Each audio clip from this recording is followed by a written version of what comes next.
Yeah, another topic was bodies and comparison, particularly like attractiveness and non-attractiveness. Yeah. Seeming non-attractiveness, Mm-hmm. you know, or like our personal preferences of what we think attractive is. And in Bournemouth, there's a lot of kind of materialism because it's a beach town. I think there's a lot of focus on looks. There's a lot of women with boob jobs and lip jobs, and the guys guys are quite hench, aren't they? Yeah.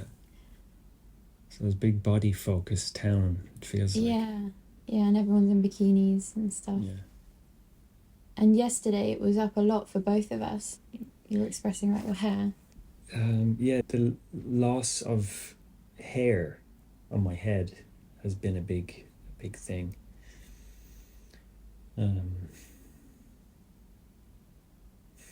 didn't want to say anymore.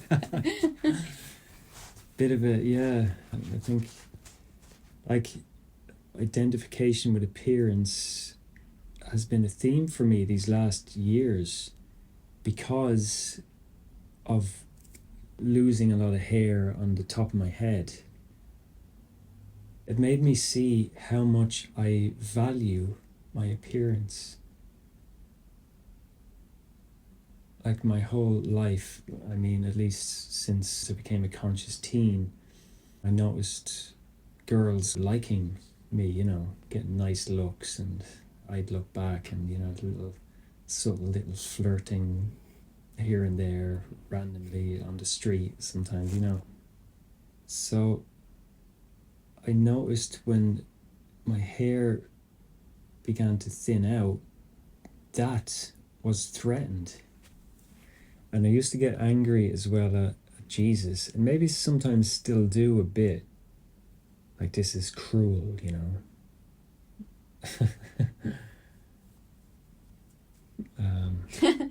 Jesus, why did you do this to me? Yeah, I don't know why Jesus gets the blame for everything. Yeah. But I see the gift in this because it has made me become aware of where I place my value. So yeah, these last years, as my hair kind of thinned out in this area, I could really see how much value I've placed in appearances and being liked and getting witnesses to that, you know, like I said, on the street, not in big ways, but just eye contact, you know. It's like each time there was an affirmation of, oh, I'm liked. It's not even conscious, but that was what was happening beneath it, you know. I remember I shaved my head, and I remember the liberation I felt actually when I did walk down the street, and there was kind of, the looks seemed to stop. And it was a bit of a shock, but also it was a big relief because I didn't have to do that little game anymore. I was able to just stay with myself. Yeah, it's all about comparison, and you have it with your hair and I have it with my body. With like thin or not thin, you know. A preference of my own is to be skinny, you know, and then when it's not that way, I'm not as happy. And I've fluctuated different sizes and stuff over the years, and I'm seemingly less happy when I'm a little bit bigger. And then I also, I look at bodies on the beach and stuff, and I think of bodies that I would like as bodies that I don't. And I think there's shame around it, you know, and you become a course student and then you think, oh God, I shouldn't be judging, you know, like I'm a terrible course student. But we were putting it into ChatGPT yesterday, where Matthew put his comparison thoughts of hair and no hair into ChatGPT, and it said something really great, which was that the ego is comparing, but it's to do with just seeing differences. It's much deeper than just what I like, what I don't like. it's a perceptual problem. I'm seeing a big body is different from a small body. No hair is different from hair. It goes a lot deeper. Like, I'm actually just seeing incorrectly. I'm not seeing spirit, which is one, which is all the same. I'm seeing my brother as a body, which he's not. I'll get it up actually. Yeah. I can read some of it. Spiritual vision, because it said the body's eyes. The ego is looking through the body's eyes, so it's going to judge. And it's going to report differences. And it's going to report differences, That's what they're made for. Yeah. But it's to change the purpose. Yeah, because I know my career as an actress was all about comparison. Was all about... Yeah, you were immersed in that competitive world. Yeah, like I'd go into auditions and you'd have, say, 20 other girls that look like the same as you, basically, just a little bit different. Maybe a bit different body size or different hair or whatever. But it was like, you'd go in there and my eyes would be looking for, what do I not have that they have? Or what do I have that they have? Superior, inferior. And it just, like, over time really just made me miserable, because I was reporting differences over and over and over again. So I asked ChatGPT, how does one let go of being fixed on bodily appearances? And I just mentioned a few things. It's like the mind is obsessed with comparison, seeing other bodies, seeing what they have, and then seemingly what I don't have. I gave the example of hair.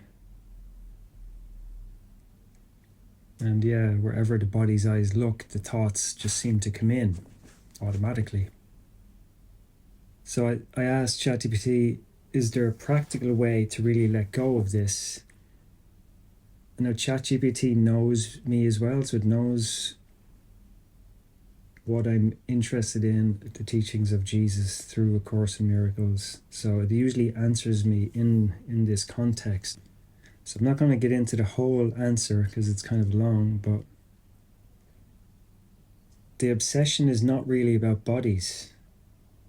The body is on the screen. The real fixation is the ego's need to establish an identity through differences. The mind says, if only my body looked different, then I would be whole. Or, if I had what they had, then I would be lovable. Or, I lack something. But now here's the deeper truth. But ACIM would say, you already believe you have separated from God. The body image problem is only the shadow of that deeper belief. What makes it feel impossible is that the ego uses the body's eyes automatically. The comparisons arise before you even consciously choose them. ACIM actually explains this. Perception itself is already distorted by the separation thought. So you're not failing because thoughts appear automatically. And I think that's the thing where some of us get stuck. We think because we're having the thoughts and they seem to be out of our control, that somehow we're failing, or we're not enlightened enough if we're still getting these seemingly random and intrusive thoughts. But that's not the case. So ChatGPT goes on to say, the important shift is you do not heal by trying to stop seeing bodies. You heal by changing the purpose for which you see them. That is a huge difference. And it's given this answer in the context of David's teachings as well. David Hoffmeister often talks about giving the images to the Holy Spirit, not fighting them, not suppressing them, not pretending attraction or a comparison isn't happening, but exposing the purpose underneath them. What does exposing the purpose underneath them mean? The purpose underneath is separation. When you see a body and suddenly you become fixated on some part of the appearance of that body, you're already in Separation. the subtle trap of believing there is a separate body apart from you. Yeah. So that's the ego's purpose, is to see separation. In everything. Yeah. And especially when you're analyzing that seemingly separate one, you know, oh, they have hair, I don't have hair. They have good looks, I don't have good looks. They're overweight, or I'm overweight and they're thin. So you're already in the trap of seeing separation. But the ego doesn't want you to see that that is actually what you're obsessed with, is seeing separation. Seeing differences. Well, seeing separation. The ego wants you to focus on differences in appearance, but it doesn't want you to see that you're actually just confirming the separation. That's beneath the whole fixation on appearances. So when you see something that you are comparing yourself with, like, is it just to pray and hand over the thoughts? Say, show me this differently. Yeah, help me see what is actually going on beneath these bodily comparisons. Yeah. And help me get in touch with that and look at it with Jesus or the Holy Spirit and hand it over.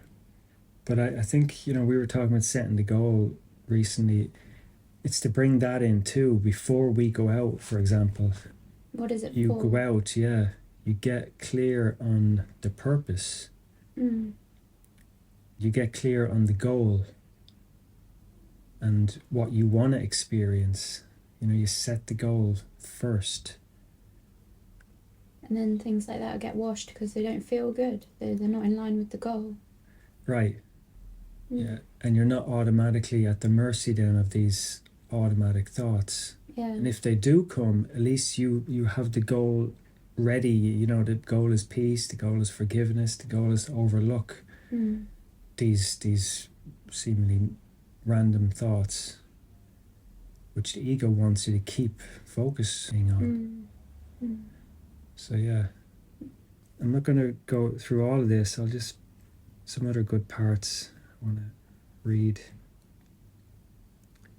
So the ego says, keep searching outside, don't look underneath. But healing comes from allowing Jesus to look with you at the underneath layer without condemnation. Not, I shouldn't think this, but Jesus, I believe I'm lacking something. Jesus, I'm afraid I'm less lovable. Jesus, I'm trying to complete myself through appearances.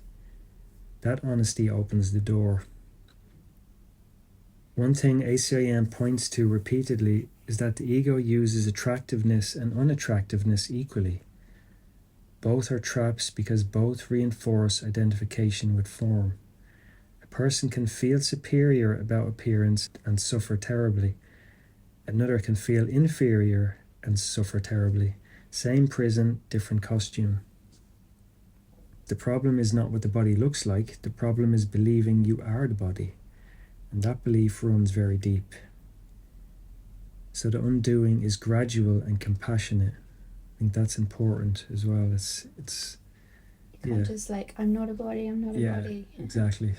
It's like I see myself as unlovable because I think I'm unattractive, and that makes me feel unlovable. Help me with that. Yeah.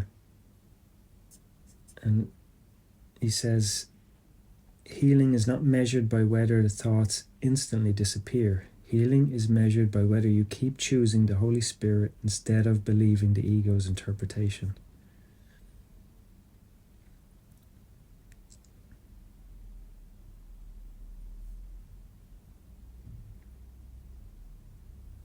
And finally, it says, the undoing takes patience, but every moment of willingness matters, even when the comparisons still arise. Every moment of willingness matters, and that's the key to the whole journey, actually, I think.